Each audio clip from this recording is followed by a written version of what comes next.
You're listening to the Impact Implosion on the Angry Marks Podcast Network.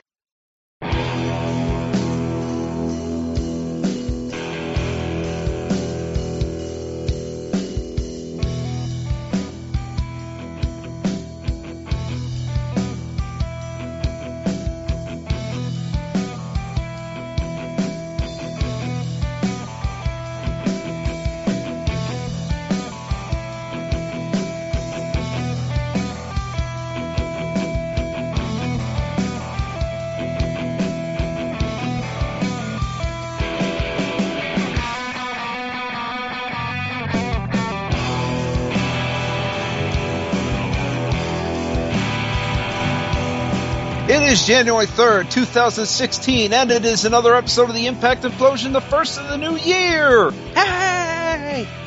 And I am Seth Draken, and on the other end is Mike Poland.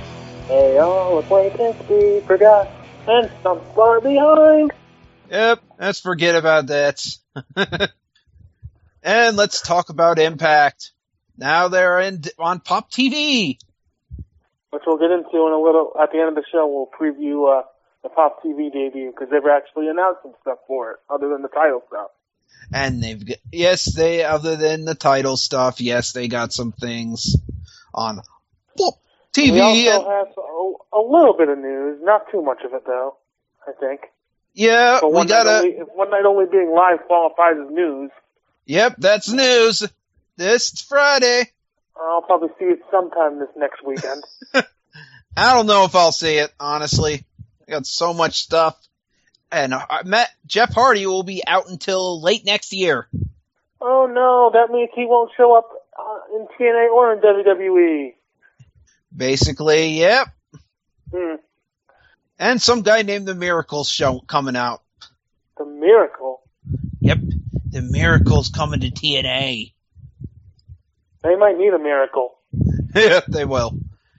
But we're going to talk about one show and then maybe talk about the year in review, but mostly this one show because there was a second show that we're not going to count. It was incomplete. TNA basically phoned it in, and Destination America was within their rights to tell them to fuck off with that shit. We're essentially going to talk about the show that leads up to the show that we'll talk about on Tuesday night. Yep. Basically, it's the Elite Eight. And yep. The match we start off with was EC3 and DJZ. Oh no, that was round of 16, man. That was round of 16. We talked about that already. Oh yeah. Yeah, the first show is December 9th. Oh yeah, it's Wednesdays. Yes, Wednesdays. Still thinking about Fridays here. Eventually they'll be facing off with Raw by this time next year. And they'll get killed again. Anyway. The show started off with Franklin versus Shera. Wrestling's worst dance versus wrestling's worst entrance video. And Josh, stop trying this. What? I was going to say, if this doesn't make you want to watch the show, nothing will. Yeah. And Josh keeps trying to say hashtag World Title Series is trending worldwide. No, it's not. Maybe this Tuesday night it will be, but not now. Then Franklin does the... Shera does a stupid dance, and Franklin's like, fine, powerbomb incoming. Yeah, he does the stupid turnbuckle thing Shera does, and Lashley does a dance, and Lashley responds with a powerbomb. Yep. And Josh is like, you can relive the World Title Series on YouTube. And I'm like, why would I do that? Maybe the first week of it, because that might be the only good week you had of it. Full show. And this match goes on long, and I thought this should have ended in a double countout.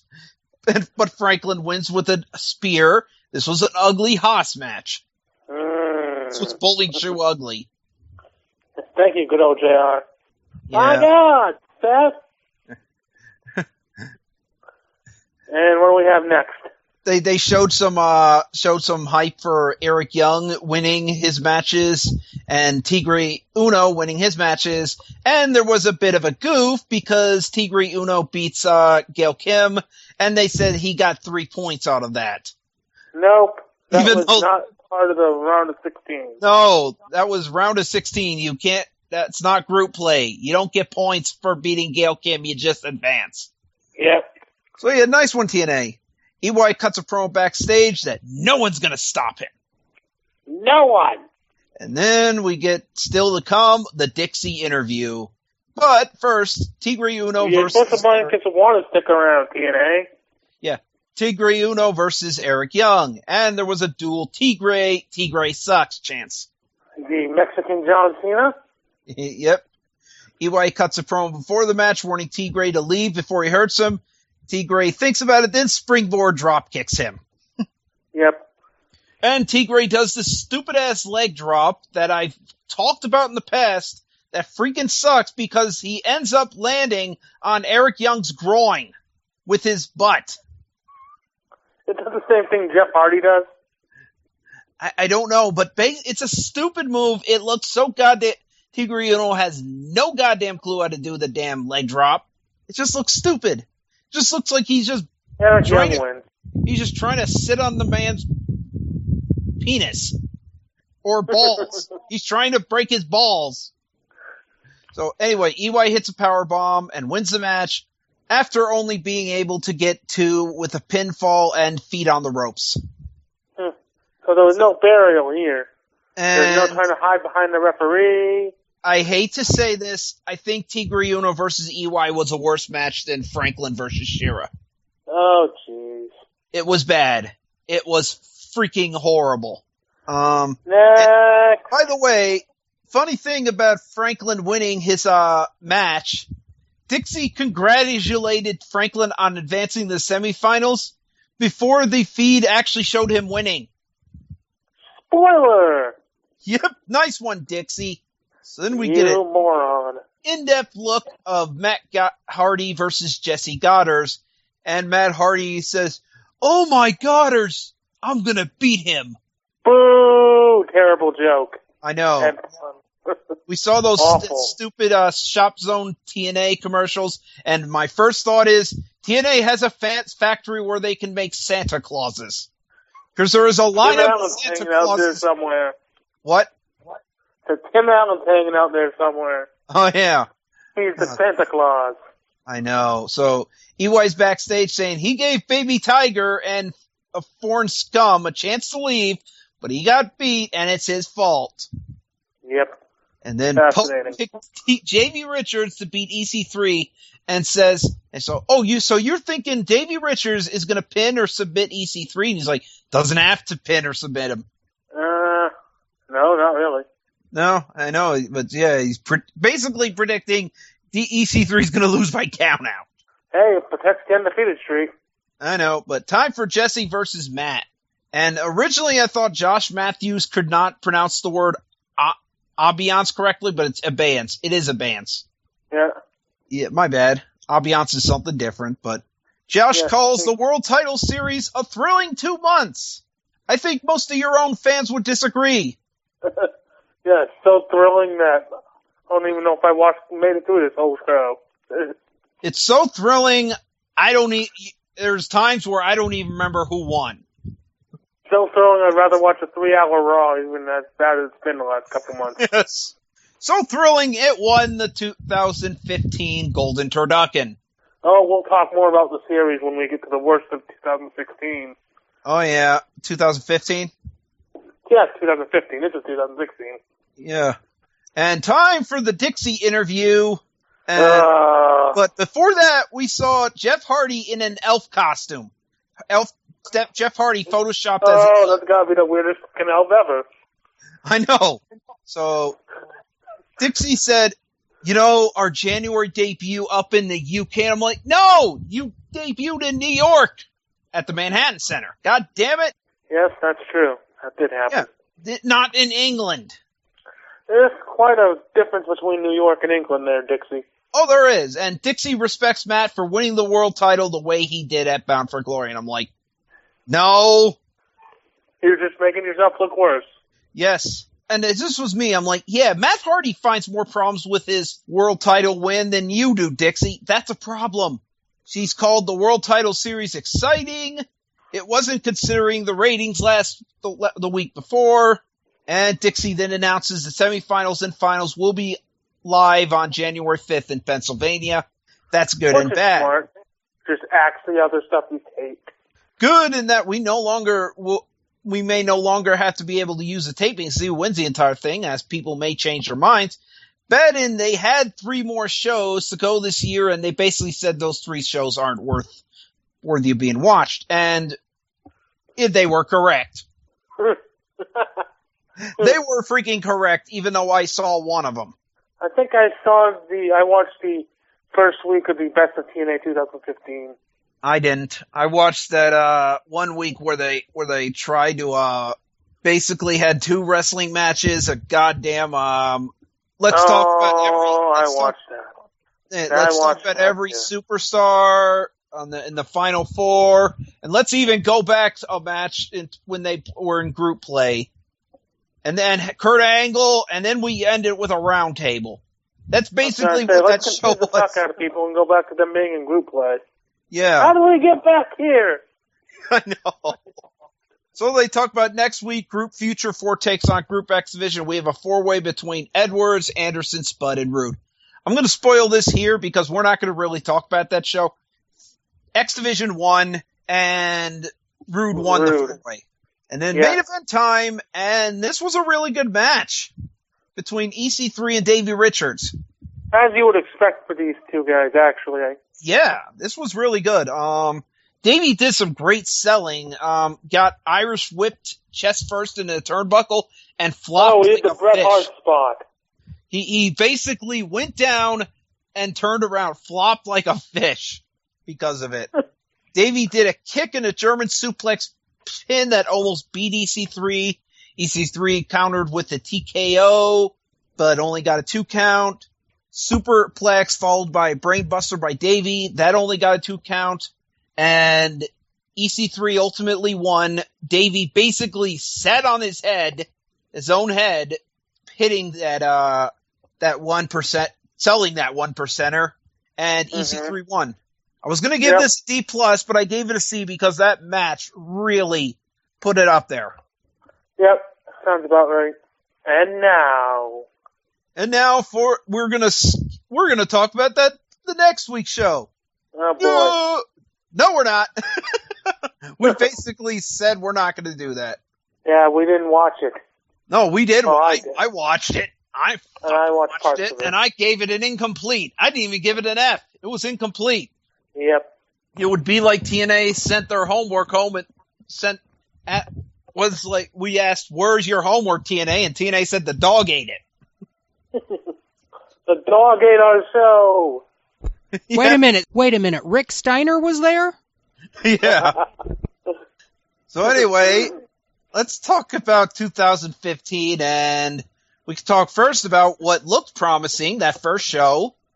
They had that great intro to the show where everyone basically was fighting. What was before the fighting? The fighting was kind of stupid. What was they were like showing them all heading to the building and stuff. Yeah. That was good. Yeah. Then the fighting happened, and that was not good. Then we got a good match between Austin Aries and Low-Key. Aries won. Yep. Then we got the main event. We might have had a few other matches. I don't remember all of it, but I don't remember all of it. But yeah, we had last week where pretty much everybody turned heel. Mm-hmm. Yep. Samoa Joe, even though he had problems with... Awesome Kong returned that night. Oh yeah, Kong returned. Freaking Kong returned. Stared down Havoc. Yeah.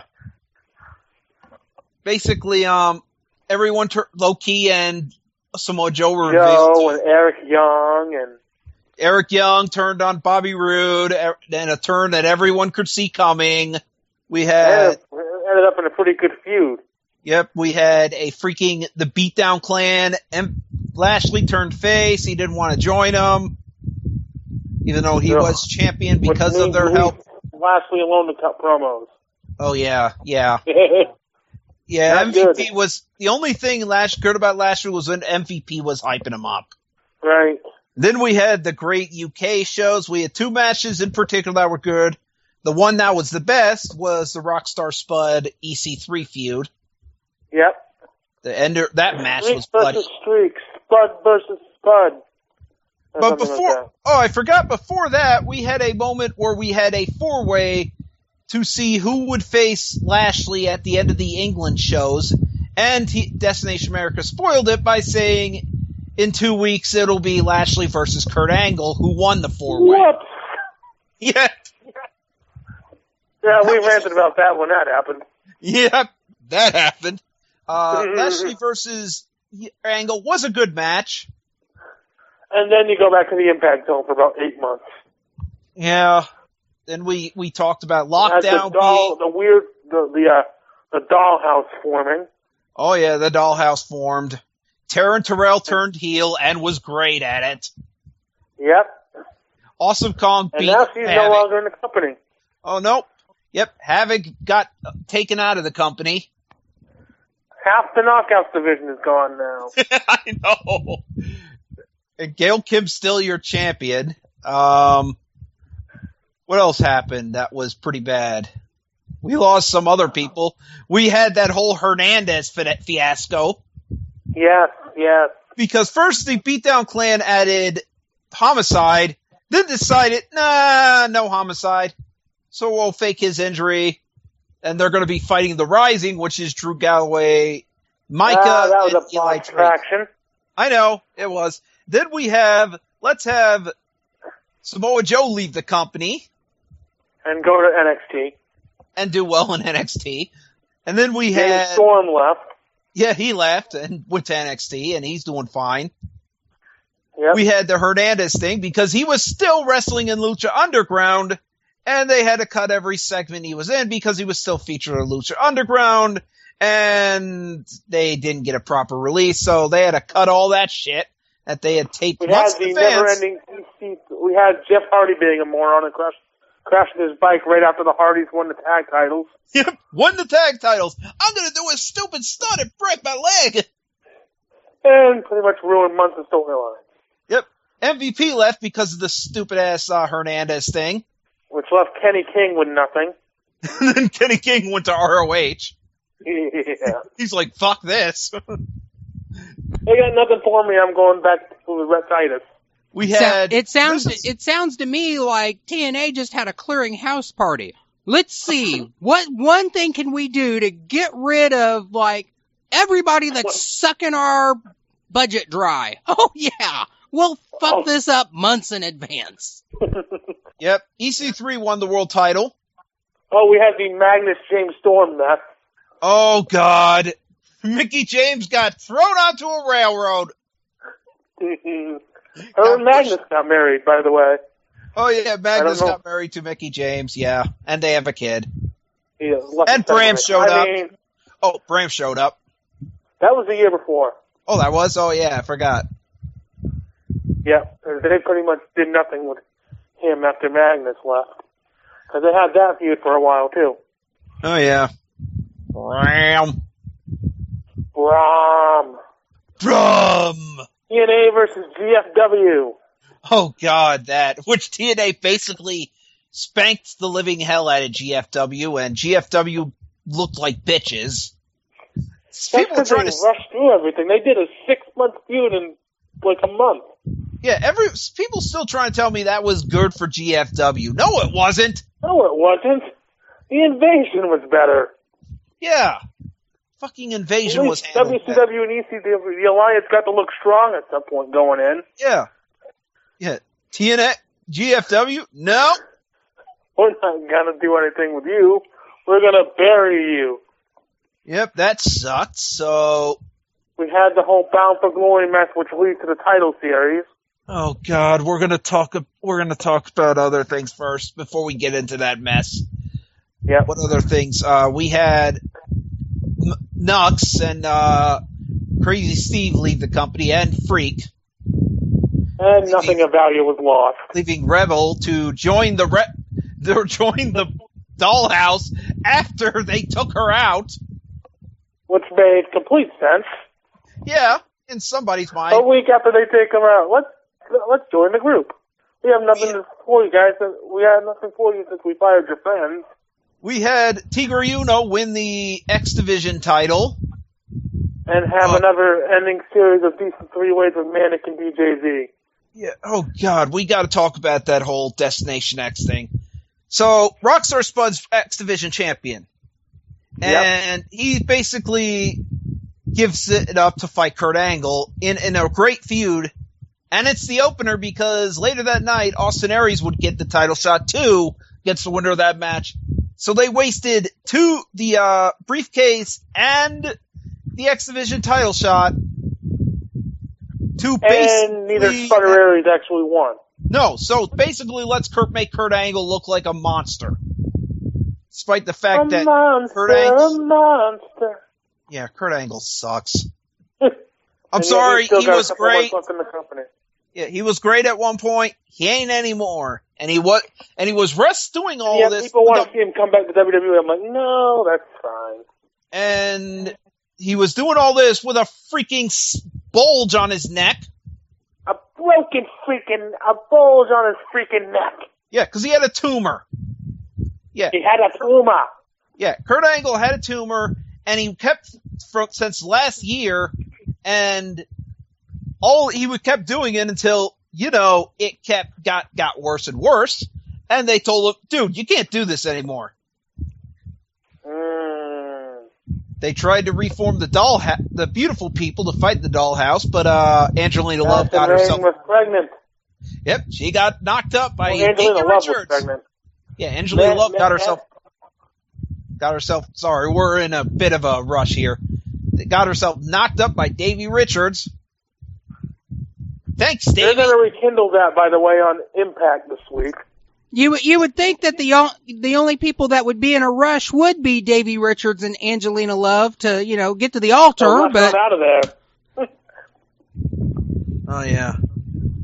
James Storm chose Serena as his partner, and she ended up retiring.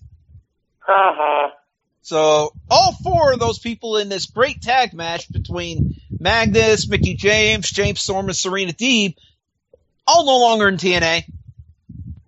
Yay. So yeah, we had that great thing. We had Bully Ray in there for a cup of coffee as the authority figure, and then got taken out as quickly as possible when he realized, hey, WWE's... Drew Galloway, sort of. Yep. Hey, guys, WWE's calling me. They want to reform the Dudley Boys. I'll take that position. And they want us to jump to the New Day. Yeah. And the Wyatt, probably. Yeah. Better payday for that. Sorry, TNA. Bye. Bye. So basically, we had Jeff Jarrett. Of course, we talked about the GFW invasion. If this is all seeming out of order of what happened, there's a reason for it, because really, TNA tapes. Yeah, and really, do we really want to keep going with TNA being in order? No. Nope. Yep. They got Brooke to be the world champion, and the X Division, knockout title. Knockout. God damn it. She won the knockout title and then lost to Gail Kim, and now Brooke's gone. Yep, Brooke, Kong, Taryn, they're all gone. Yep, Taryn found God. Was he hiding in Amistad somewhere? I don't know. Taryn's gone. Yeah, like you said, Kong's gone. Kong's going to retire soon. Brooke is gone. Yeah. Oh, yeah, we said Brooke's gone. Yeah, she's retiring. Yeah, we said Havoc earlier, too, but she was gone way before that. Yeah, Havoc because of her contract issues. Sonata left. Basically, a whole bunch of people just said, fuck this. The guys that Joe and Storm, who we said are on NXT now. Yeah. But let's get to the nitty gritty, which is Matt Hardy's fucking Matt for champ. I got a title shot. I'll take a ladder match. I lost ladder match. I still want to be champion. Matt for champ. I'll put my brother's career servitude on the line. I lost that too. Matt for champ. Let me get a tag match. Let me take Drew Galloway's spot. No, Drew Galloway earned the title shot. Let me tag with him, and if we win, I get a shot. Even though Drew wins the damn match for you guys, Matt for champ gets a shot. And then then Dixie's because Dixie's vindictive to her nephew. She's gonna what was that family Thanksgiving like? She's gonna basically put Jeff Hardy, who EC3 had just fired, as the special guest referee. Jeez, what could possibly go wrong? Yeah, what could possibly go wrong here? Matt's gonna be a fair champion. Yeah, Matt wins the belt, but celebrates with everybody talking about how great of a moment it is and how he won it the right way. He didn't. Not really. EC3 gets a goddamn injunction because he can, and because this was fucking easy to do. He was justified. Oh yeah. Matt has to relinquish the title, and we have this whole world title series. Oh. We're gonna have a whole like the first couple weeks.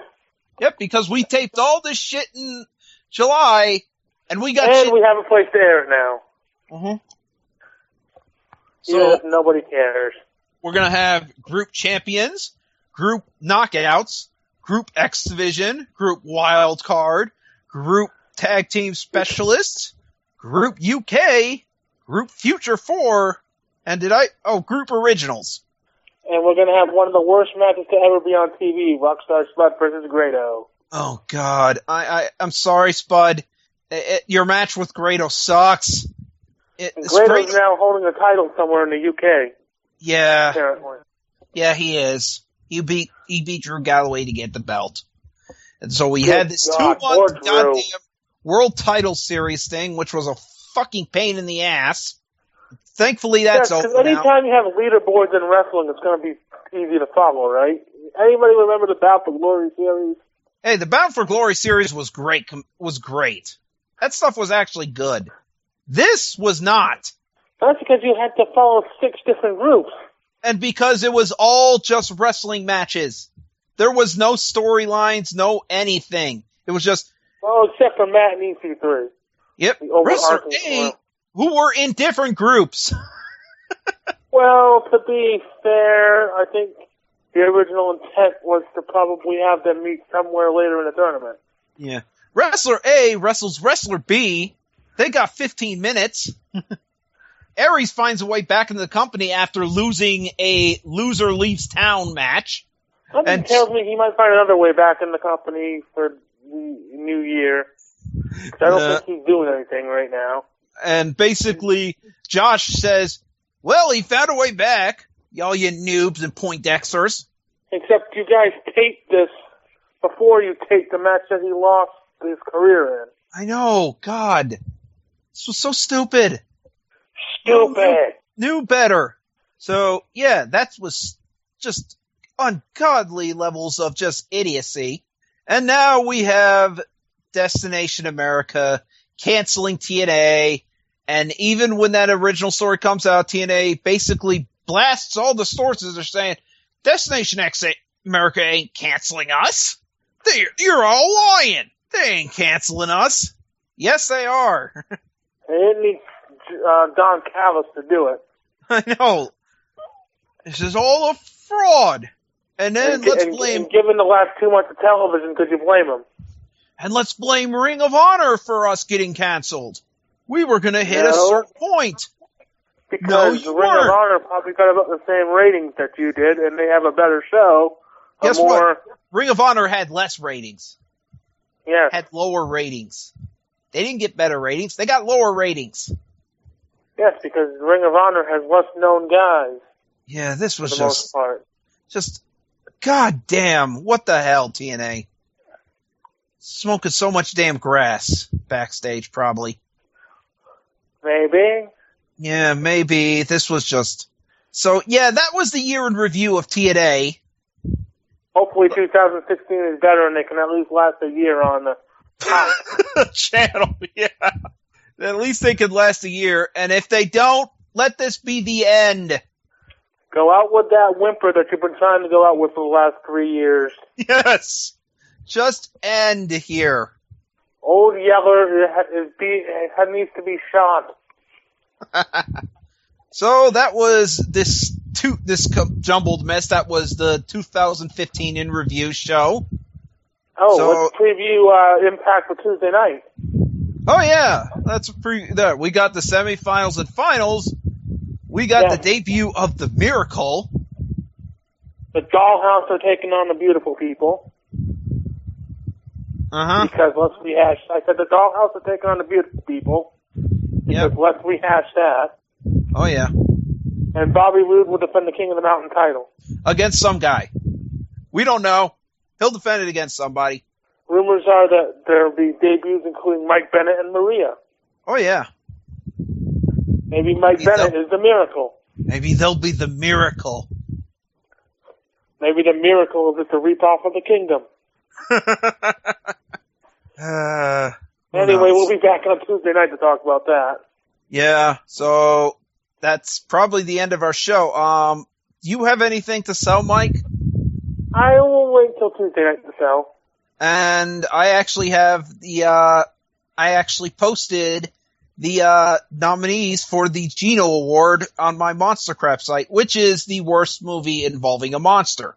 Oh, I want to hear some of these. Let's see what you got. Okay, yeah. Archivo 253. Crappy found footage films aren't just only in America, as this complete pile of garbage can attest. This film is so lazy that you will struggle with your eyelids to make it to the very predictable end. Fantastic Four. Fox really needs to give these comic book characters back to Marvel, because if this film and past efforts have proved, they have no idea how to bring these characters to the silver screen with this terrible production. Hot Tub Time Machine 2. Wait, they made another Hot Tub Time Machine? Yes, they made a sequel. Oh, boy. The first Hot Tub Time Machine was enjoyable comedy, which was completely unexpected. So a sequel was obvious, but the sequel doesn't have any straight man, which was John Cusack in the original, and this film needs a straight man. Obviously, we're just having a film where everyone is being an asshole. Right. Gem and the Holograms. Hollywood decided to adapt a beloved 80s cartoon, even if I'm not one of them who loved it. And instead of being true to the cartoon, they decide to do everything they can to betray the cartoon fans so they can do just a generic teen film. Right. Jupiter Ascending. Damn Wachowski siblings, you attempt to make a sci-fi epic and instead you make a confounding mess with terrible acting, laughable dialogue, a plot that repeats itself, and turning an actor that would win an Oscar for Best Actor that same year into an overacting laugh. Mm-hmm. Pixels. Aliens invading Earth with pixels from an arcade game back in the day. Arcade games back in the day. How can something that was done great in a Futurama episode and was done great in a short be made so terrible with a full-length feature? Blame Adam Sandler and his friends from Happy Madison. Billy Madison. No, the company's called Happy Madison. Oh. Billy Madison was a film. Well, I thought you were referencing. No, it's friends from Happy Madison Productions. It's basically their Adam Sandler's production company. Poltergeist, the remake. Oh, God. The original film is a classic that used practical effects with anticipation for scares and great acting. The remake tries to do what the original does, but with CGI and characters who are downright detestable. Yes. RoboShark. Basically, it's an alien machine, gets eaten by a shark, turns the shark into a cyborg killing machine, which sounds like an awesome idea. Too bad the film is also jammed with terrible actors, characters, and forced technology moments like RoboShark having a Twitter page. Yep. Robot Overlords. Britain had an idea for a multimedia franchise and even paid top dollar to bring in Ben Kingsley and Gillian Anderson for the film. But what happens is the film sucks, and those two stars are wasted with terrible teenage acting around them and terrible plot points. Russell Madness. I laughed my ass off at this film. Here we have a dog who becomes a wrestler with a talking monkey that everyone can hear, and basically would make Wrestle Crap have so much material. Yeah, this is a so bad it's good movie. And by the way, Yeah. John Morrison's in it as the Hammer. Who's in it? John Morrison? Oh, John. I thought it was John Cena. He's in a crappy movie that has nothing to do with this what we're talking about. But it is funny, this Wrestle Madness movie. It has a mummy wrestler. A wrestling mummy, yes. I did say that. That wasn't the Yeti. Oh, it wasn't Ron Reese? Nope. But The Yeti! the Yeti! So anyway, Strange Magic. George Lucas wrote an animated karaoke musical very loosely based on a Shakespearean play. Just think about that for a minute. The man who created Star Wars wanted to make a cartoon with songs and Shakespeare. The animation sucks and the songs were butchered as hell. Oh, and the poster only has two things that are considered important characters on it. So yeah. The Chosen. Children are being cursed by a demon, and the only way to save them is to sacrifice 5 members of your bloodline in exchange. That sounds like a creative idea that would be a hard decision for people. But its annoying characters kill this. The Culling. Annoying teens come to town and are furious that a restaurant has the gall to close for the night. Then they find a girl who has... All because they're high. Who is lost and take her home and then stay there despite strange noises and creepy dolls. Will you care? Most definitely not. Oh, this sounds awful. The Gallows. A kid gets hanged in an accident at a school play involving a real gallows.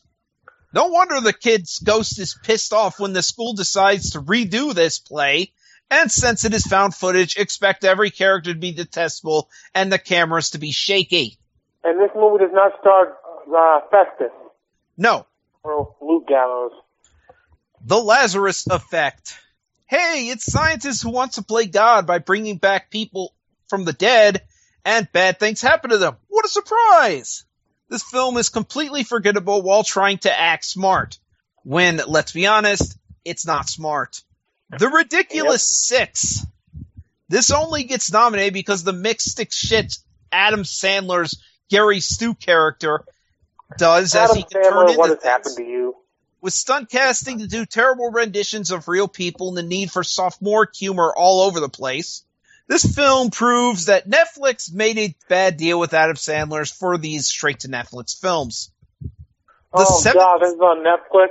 Yes. Oh, I might have to find it. It was on their instant queue and stuff. The Seventh Son. You can tell this film went through delays upon its release, as this is a complete mess, despite big names like Jeff Bridges and Julianne Moore. And basically butchers its source material, The Spook's Apprentice, so it can tell a rather generic story with crappy CGI. And finally, The Walking Deceased. So The Walking Dead is in movie form. The Walking Dead spoof, which is terrible, and tries to spoof other zombie movies. Because we can't get enough of spoof movies, because those are always good. Oh yeah. And all it does is make me groan the entire time watching it. Oh, so it's like a Robbie E. entrance. Yep. Or a Robbie E. match, for that matter. That was all 18 nominees, and right now Fantastic Four is winning with Gem and the Holograms in a close second. Mm-hmm.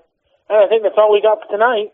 And with that out of the way, Miley, we are going for a walk. We will talk to you in a couple nights. Later. Later.